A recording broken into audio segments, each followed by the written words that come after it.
Yeah. So let's proceed. I have to say that I really enjoyed listening to Requiem. Great. It has a very cool bunch of songs.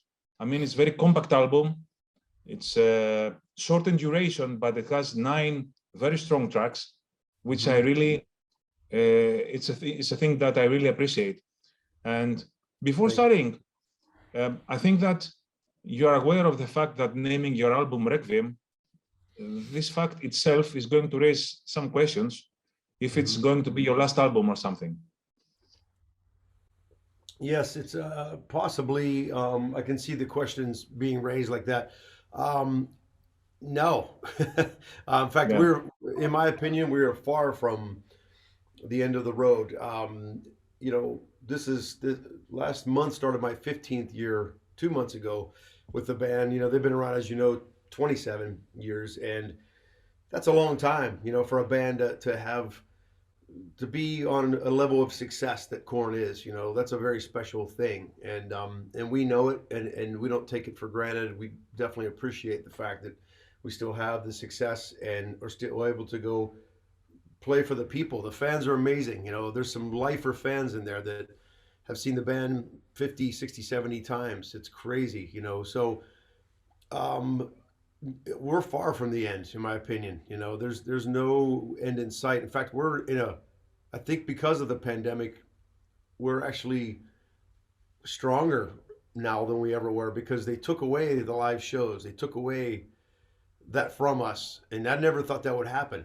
So we have a whole new appreciation. When we did our summer tour last year or this year, there was a whole new appreciation on stage, watching the fans react and the smiles on their faces, and that live music. People need it too much. It's therapy. It's food for the soul. There's way too much there for us not to play live. So I think with Requiem, we really went into, like, let's get to the studio, because one thing you can't take away from us is creating and writing. That's something that we all have our home studios, and we have our main one in Bakersfield, California. Head and I are in Nashville, and the other three in California. So when we got together to start writing, there was no like, hey, let's do this, let's do that. Let's just create. Let's see what happens. Let's all get in a room, and some really special things happened. We wrote quite a few songs, probably 16, 17, 18 songs, and record them all. And we only wanted to pick the best ones for this record.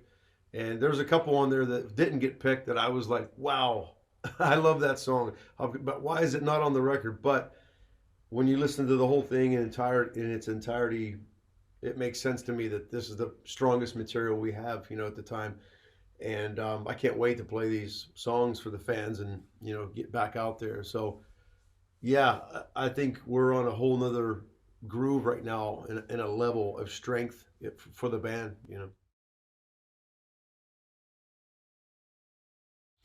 Yeah. Um, a few months or weeks ago, you faced several COVID incidents in the band. First of all, Yeah. it was Jonathan, then it was Monkey, and finally it was you. Hmm. Uh, from all of you, I think the one who had the more serious problem was Jonathan. Can you explain the situation, please? You What know, happened? yeah, we're out there, and we're kind of sitting ducks, on stage. There's a lot of people coming at us from. There was 12 to 15,000 people every night, at these shows. Many of them were sold out, outdoor sheds. And we were fortunate enough to go back on the road. So having that luxury of, like, okay, now we can play again for the people. We were very careful backstage. Everyone had masks. There was no meet and greets. There was no interaction with fans. There was no guests backstage. We were really adamant about, let's stay out and tour. Let's do this. And unfortunately, things happen. You don't know where you contract this disease from. So Mm, it can be an airplane. It could be someone walking by the street. We were really careful to stay in our hotels and not go out. I'm one of those guys on tour that I always go see the local whatever. I go to a local coffee shop. I go to a local music store. I love venturing out, but this time we were very, locked down. But how we all three got it, I don't know. but it happened, and it's different when Monkey Head, Fieldy, or I would get it because we had kind of backups, a replacement, temporary backup, but you can't replace Jonathan Davis. It's not going to happen, So uh, we had to go home for those 12 days, and thankfully everyone sprung back, and we're healthy now. So So I saw the video of Jonathan struggling, really struggling to sing on the first show. Is it true that he had an oxygen tank near his throne that he was forced to sit because he could not even walk? That yeah, was yeah, pretty tough. yeah. He had he always has oxygen. That wasn't for getting over COVID. He's had this since I got the gig in '07, and he's always had the oxygen back by my drum riser. It's just a thing that he does in between songs, and it helps him out during the show. He did get a throne to sit down because obviously you get very fatigued and very tired right after this. Some people it lasts a very long time. Some people get over it really quick. So he did have the throne, but in my opinion, he sang really good considering it's a Yeah. disease with your lungs and all that. So and then eventually the chair went away. But yeah, I give it up for him. It's a mad props that he even came back to that because I think him and I have the most brutal positions in the band because I'm very physical. The way he Yeah. sings and performs, and we all do, But I think John has the most inertia to give out, and I was really impressed when he came back and did that, and did what he did. You know. And after the recording of the album, because the album, if I'm not wrong, was recorded in April or something like that, before the tour. And after the recording of the album and the tour, you had to face Fieldy's sitting out due to his to personal issues Mm-hmm. and to fight his bad habits, as he said. How Mm-hmm. long had you been dealing with this problem? Because uh, you are a band that is touring a lot, and if someone has a problem, then you all have to face it. Sure. Was he the only person in the band that is fighting against his demons and his bad habits? Bands are like marriages. There's especially a band of brothers that's been along together as long as Korn has been. There's a lot of things you deal with. You're dealing with your personal family things you have at home, with loved ones getting sick and elderly people, and everyone has the same problems in that effect. But when you get people together as long as Korn has, you're going to see lifetimes of problems and different things that occur within the band. Um, there, as far as getting along with each other, we're all a bunch of brothers. Everybody really likes each other's company. I know a lot of my friends that are in very big bands right now that they can't be in the same room together. They can't stand each other's presence. They have separate buses, and we're not like that. We're always hanging out in one dressing room sometimes and joking and laughing.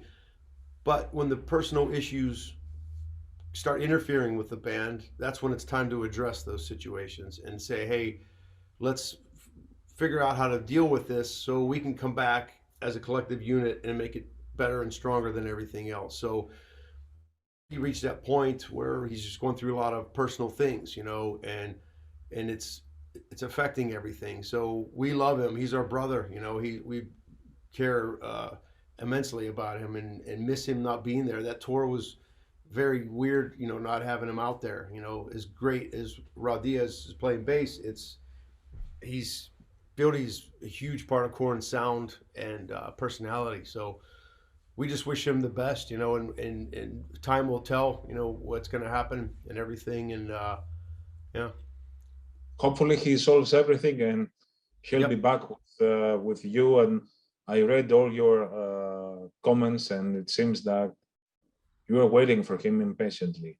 yeah, But you mentioned Radias from Suicidal Tendencies who replaced it. But I wanted to mention that in 2017, you played some shows in South America with Rob Trujillo's son, yeah, who was back then 12 years old. And being the drummer and him the bass player, I think you are the best person to ask, how was the experience of playing live with a high school kid, no matter how good he was? Yeah. I'll be honest, man. I never questioned it. I knew he had the abilities because his dad, it's in his blood. And I've seen videos of him and I've heard recordings, and I know he was an amazing player. But Korn is a different animal. Like, I don't, it doesn't matter how good you are at certain things. When you get into this band, there's a certain characteristic about it in that position. I've filled in for many bands. I've filled in for Stone Temple Pilots. And when I filled in for them, I wanted to play just like Eric Kretz. I didn't want to, no one cares who I was. I was filling the position. So when you fill a position, it's a lot, it's a lot on that individual. And I'll tell you what, that flight to Bogota we took, and then when I found out Robert was coming with us, Robert and I have been friends since the early 90s. I've known him, we did jams together, and he would always throw my name in the hat for auditions. I love that guy. And it was amazing that he came with Ty, and he was checking for him, he was checking his bass strings and changing his shirt. And, of course, the Metallica fans found out, and the hotels were crowded, and, people were crazy. I'll tell you what, Ty played his ass off. He really blew us away because not only was he got the parts done, but we started doing improvisational jams, and it would do like a Black Sabbath into a little bass solo thing with a wah pedal. And he really, he's an extraordinary talent, that kid. And the Trujillo family's just an amazing family altogether. Between Chloe and all the kids, they're awesome. So it was a great experience, but it was a lot of head scratching in the beginning going, wait a minute, how old is he?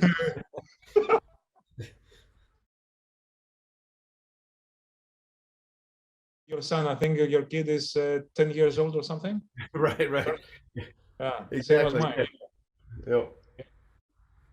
So, which of the songs of your new album do you think that can stand the test of time and become classics? And if not classic, to be a part of your set list for many years to come? I would choose, if it was one, Penance of Sorrow. Ooh. I mean, this song, no matter how many times I heard the record, whenever I heard this song, I say, wow, this is the song. Okay, it's the same one. Oh, wow. I think it stands out. Yeah.